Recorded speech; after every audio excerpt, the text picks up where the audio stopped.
Ei, estudante, aqui quem fala é Manuel Cabral e vamos hoje então falar sobre introdução ainda à física, dando continuidade, sobre a importância e a divisão da física, como é que ela foi desenvolvida e dividida, certo? Durante ao longo da existência aí do conhecimento da física, certo? Então, sabendo disso, vamos para a tela do nosso computador, para a tela aqui do computador, beleza?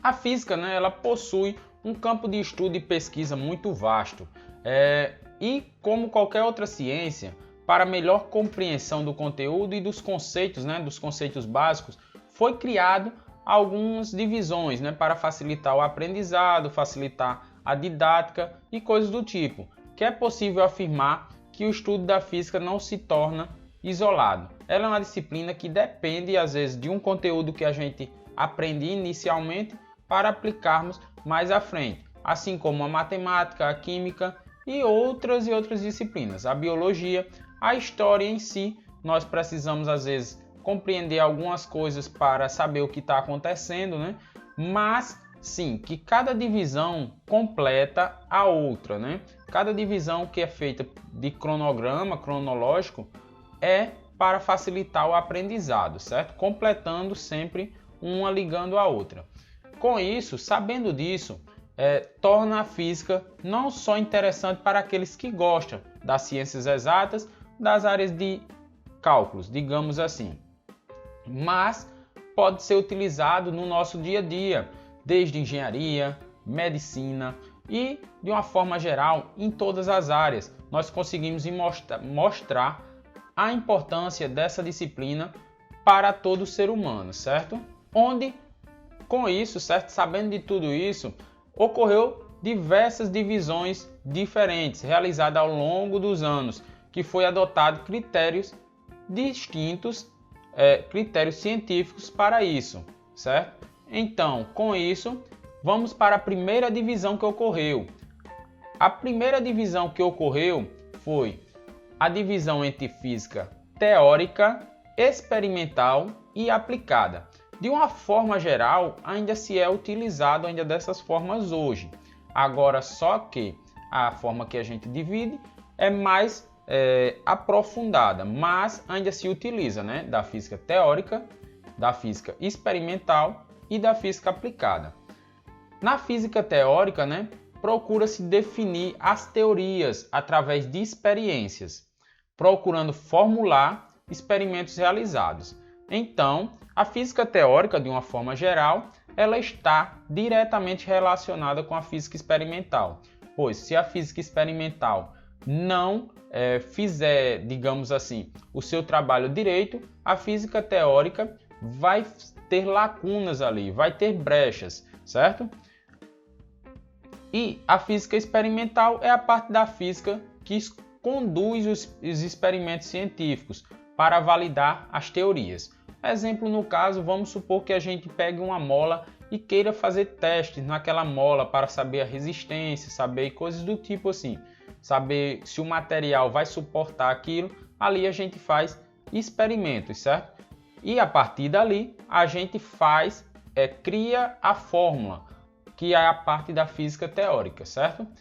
E a física aplicada é o uso da teoria da física no nosso cotidiano. Como utilizar aquela mola para utilizar no freio de uma moto, para fechar uma porta e coisas do tipo, beleza?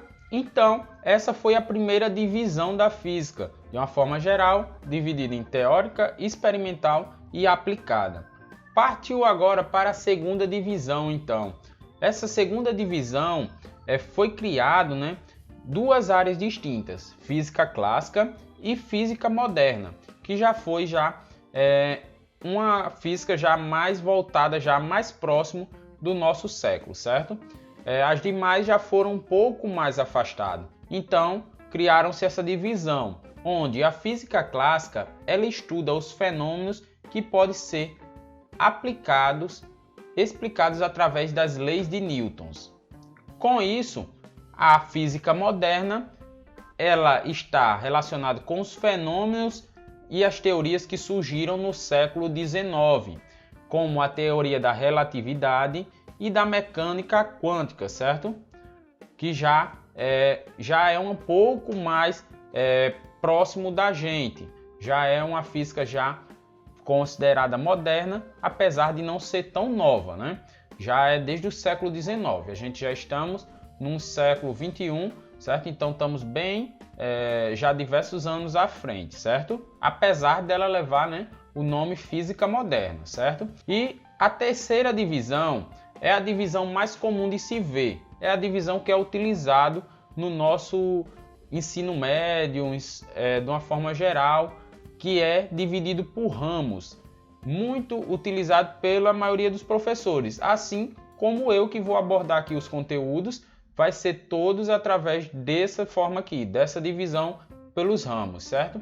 No curso, né, nós tentaremos seguir essa ramificação bem passo a passo, certo? Essa divisão ela segue basicamente o seguinte, ela é dividida em mecânica, termodinâmica, óptica, ondulatória, eletricidade e física moderna, beleza? É dividido então aí nesses 6 ramos, mecânica, termodinâmica, óptica, ondulatório, eletricidade e física moderna. 6 ramos aí, certo? Vamos falar agora sobre esses ramos, começando então sobre mecânica. Mecânica, no caso, ela estuda o movimento dos objetos e suas causas. Por que foi que o objeto se moveu? Ao nós batermos, chutarmos uma bola, por que que aquela bola começou a rolar, começou a se mover? Ao nós derrubarmos um objeto, por que aquele objeto caiu e não ficou no ar? E coisas assim do tipo. Apesar de a gente ver no nosso cotidiano, no nosso dia a dia, mas se não pararmos para pensar, a gente vê aquilo como corriqueiro e esquecemos dos fenômenos que tem ali, certo? Então, fica subdividido, certo? A mecânica da seguinte forma, em cinemática, dinâmica, gravitação, estática e hidrostática. Ela surgiu, né, durante a Revolução Científica com a consolidação da física, né? Exemplos, né, que a gente utiliza no nosso dia a dia é um carro em movimento, ali tem diversos fenômenos mecânicos, a natação, no basquete, no atletismo, futebol, vôlei e uma infinidade de utilização até mesmo no nosso dia a dia, na nossa vida corriqueira, beleza? Assim como para você mesmo andar. Ali para você andar, você se mover, você está exercendo força sobre o chão exercendo força sobre você, que é coisas que vamos ver mais à frente, beleza? Agora falando então sobre termodinâmica, que é o segundo ramo aqui dessa divisão. Ela estuda então os fenômenos térmicos, ou melhor dizendo, estuda o calor mesmo. Devido então ao grau de agitação das moléculas, ela é subdividida em conceitos de termometria, calorimetria, pressão, volume e termodinâmica, como o próprio nome mesmo, beleza? Exemplos de utilização onde a gente vamos ver na prática com o motor do carro. No motor do carro ali a gente observa a mudança de temperatura, né? Quando ele está funcionando, quando a pessoa está no frio, até mesmo, né, quando a gente está, eu não sei se vocês já viram, ou provavelmente já viram, mas não sei se vocês já passaram por isso, de estar falando e começar a sair fumaça ali, uma mudança, né, devido ao frio que está. Quando você fala, a sua temperatura da sua voz, né, o sopro da sua voz está em temperatura diferente ali, por isso que sai aquela fumaça. Uma pessoa ao se bronzear, resfriar a própria água mesmo, gelar água na geladeira ou qualquer coisa do tipo, beleza? Agora falando então sobre óptica. Óptica, ela estuda os fenômenos ligados à luz e pode ser subdividida em óptica geométrica e óptica física, certo? Onde é que a gente vamos aplicar isso e ver isso, né? A gente vê isso nos espelhos da nossa casa, certo? No retrovisor lá do carro, num retroprojetor, numa câmera de gravação, como essa que eu estou utilizando agora, no fenômeno do arco-íris e diversos outros fenômenos físicos, beleza? Agora indo para o outro ramo, que é dos movimentos ondulatórios. Ela estuda, no caso, o movimento englobando a acústica, que trata as ondas sonoras e os meios de propagação. Como assim? Se nós observarmos, né, a onda vamos supor aqui um exemplo, né? Ao eu falar aqui, eu estou criando uma onda sonora. Essa onda sonora ela está se propagando por esse motivo, então, que vocês conseguem ouvir o que eu estou falando, porque o que eu estou falando está indo para o microfone e esse microfone vai arquivar o áudio no computador, beleza? E aí a questão do meio, o meio interfere, por quê? Porque um exemplo aqui, eu estou falando e vocês estão conseguindo compreender. Se eu estivesse tentando falar um exemplo, no caso, dentro da água, vocês não iriam conseguir compreender. Por quê? Porque o meio de lá é mais denso do que o meio aqui da Terra, beleza? Então isso influencia também. Exemplos, né, no caso, as ondas do mar ou em uma corda, né, como eu já falei, e na corda no violão, ao você ir tocar um violão, ali está se propagando ondas sonoras, certo?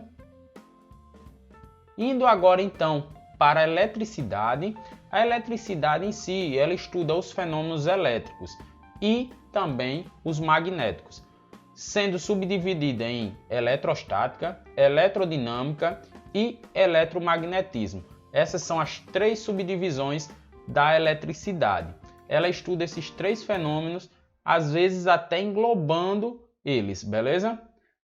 E utilizado demais no nosso dia a dia, né? Quem é que não utiliza eletricidade hoje? Quase toda a humanidade utiliza desse meio, né? Efeitos, os exemplos que a gente vamos utilizar, né?